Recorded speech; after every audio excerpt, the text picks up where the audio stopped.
Do you know how many wise men came to see Jesus? No, you don't. Because the Bible doesn't tell us how many wise men there are. It actually, I think Mary and Joseph probably knew, but they're not going to tell anybody.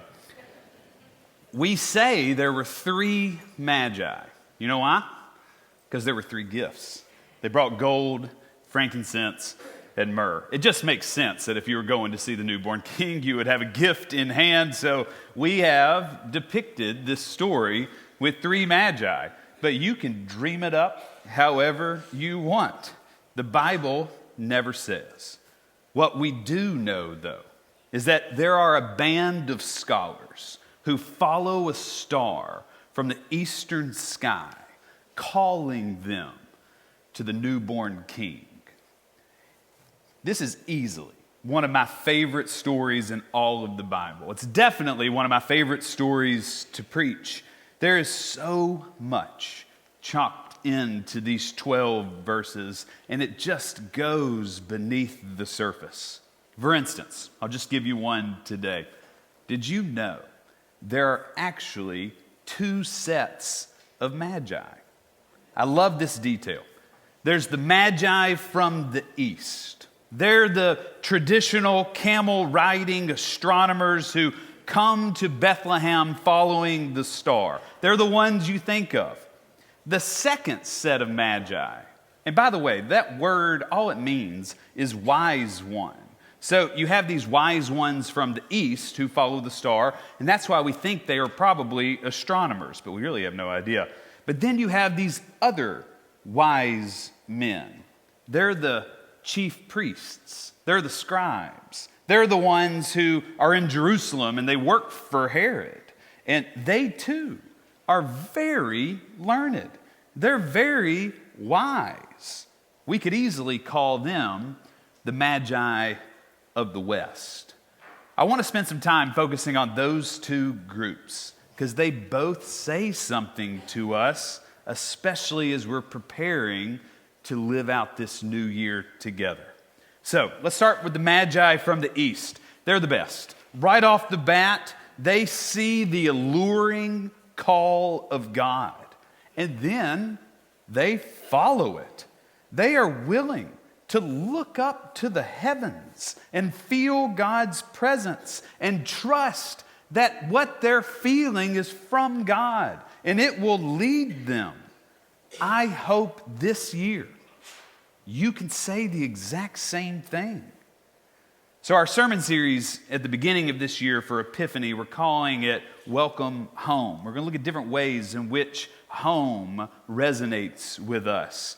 It's really going to be about finding home within ourselves, even when we're thrust into new and uncharted territory. The Magi from the east, they fit this bill perfectly. They're open to seeing and interacting with God out in the wild. They leave home and they develop a much more nuanced awareness of what being home really means because they become home with God. Well, we're going to say a lot more about what that means as the weeks roll on, but for these Magi of the east, the star leads them, not to Bethlehem actually, the star leads them to Jerusalem, which shows that these are very bright, very wise men, but they don't know Scripture. They're not Jewish. They haven't been steeped in the stories of old. They're not local. They don't know the history, but they feel compelled to follow the call of God and to worship their newborn king, which says a lot about what kind of king Jesus is. He's going to be a king not just to the Jews, but to the whole world. What the Magi from the east tell us is that the world comes to pay homage to Jesus.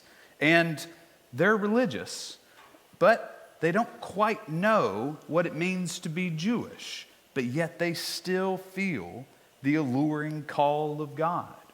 That's fascinating to me.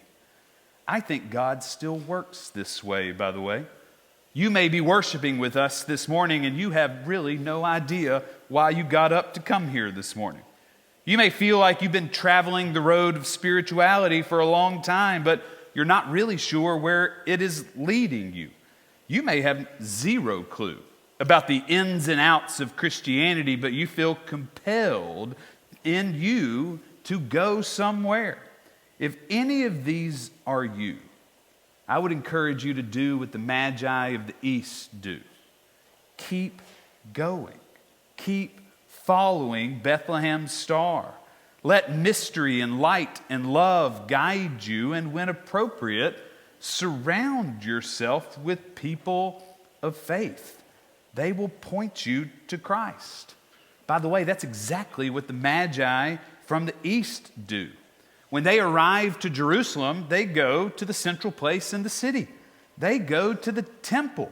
They go to meet scholars and chief priests. They want to know, hey, we made it this far. Where do we go next? They needed to know about the prophet Micah and the prophecy that he tells in the Old Testament that the star is going to fit squarely over Bethlehem. The Magi of the East didn't have that piece of the puzzle, which brings up a great point about faith. Faith is always a quest. You have to follow. You have to participate in it if you want to experience it.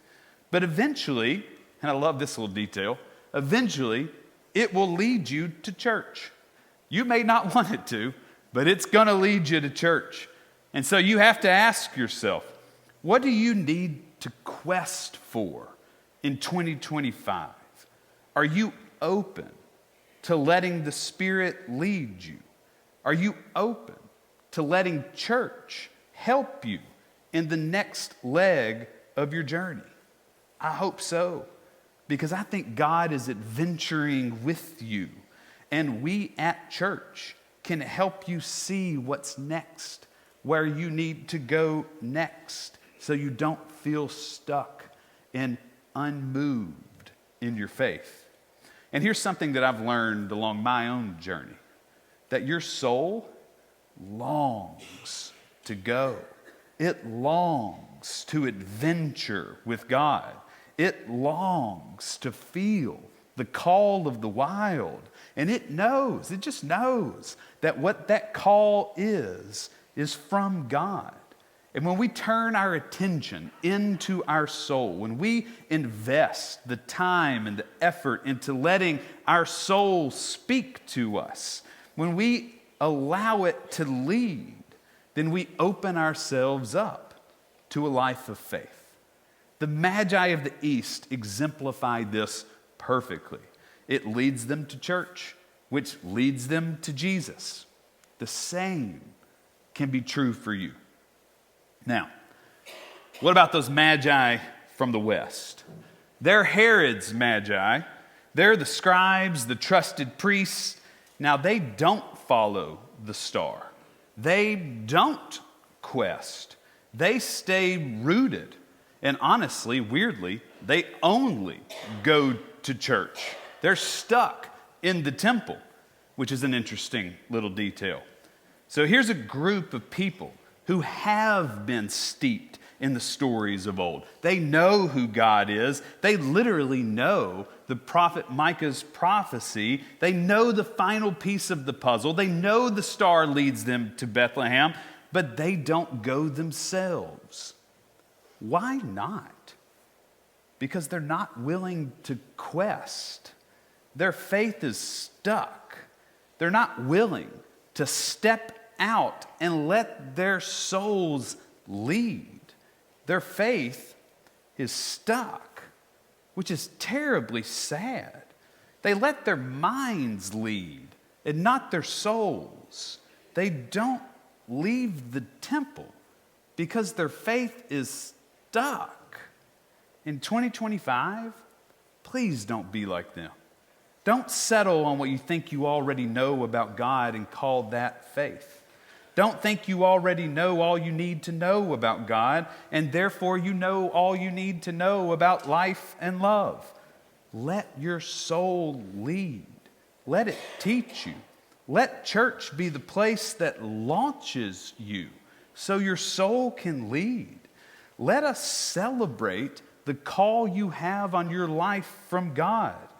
Don't let church be your final destination. This is not all there is in a life of faith just to show up in this room.